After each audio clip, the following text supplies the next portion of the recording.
Hello everyone, myself Mantusha Hassan, and on this platform Neet Biology Kashish, we are starting with the topic that is Animal Kingdom, and I hope you all will understood this topic. So let's start with the topic. So in Animal Kingdom we have different phylums, and on the basis of that we are classifying the Animal Kingdom. So what different kinds of phylums we have? We have Porifera, then Coelenterata, then Ctenophora, Platyhelminthes, Escalhelminthes, Annelida, Arthropoda, Mollusca, Echinodermata, Hemichordata, and Chordata. So we have these phylums, and the complexity increases as we go downwards in this section. So we have P C square, P A cube, M E H. So what's the trick behind that? That is P stands for Porifera, then Coelenterata and Ctenophora, that is C square, then Platyhelminthes, Escalhelminthes, and Annelida and Arthropoda, so A cube, then M E H, then N E M H. So we have mentioned about this phylum. So we have Porifera, Coelenterata, Ctenophora, Platyhelminthes, Escalhelminthes, Annelida, Arthropoda, Mollusca, Echinodermata, Hemichordata, and the Chordata. So the complexity increases as we go downwards in this section. Now next we are talking about Porifera. What do you mean by Porifera? Porifera means pore-bearing animals. So what do you mean by pore? We have seen a sponge at our home. So the animals which are sponge-like, they are known as Porifera. And we have cellular level of organization. What do you mean by cellular level of organization? That means each and every body of the cell is cellular, right? It is made up of cells.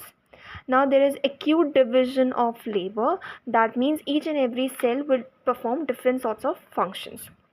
Now the Porifera animals are aquatic in nature, and they are mostly marine. What do you mean by mostly marine, class? That is, they will be found in seawater. Next, now the example of freshwater sponge is Spongella, and the symmetry is asymmetrical. What do you mean by asymmetrical? That means if we divide the organism into any half, then they would not be divided in any form of symmetry. They are also known as sessile animals. What do you mean by sessile animals? Which joins to the base by substratum. That means they are not free living or moving, they are attached to the base by substratum. Just rocks attached रहते हैं. Now we have two pores in these organisms. The pores are known as ostia and osculum. What do you mean by ostia? Ostia is that pore from which water will enter, and osculum is that pore from which water will exit out, right? So we have ostia and osculum. Ostia is the inhalant pore because water is entering inside this, so it is known as ostia. And what do you mean by osculum? Water will exit out from it, so it is known as exhalant pore. So inhalant is ostia and exhalant is osculum. Okay, now if we see the diagram of this porifera, so we have a cavity inside it, and that cavity is known as spongocoel, right?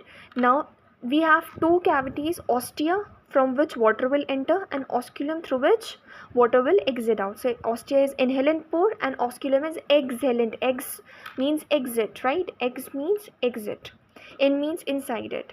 So the cavity which is inside this is known as spongocoel. So the cavity of porifera is spongocoel, right?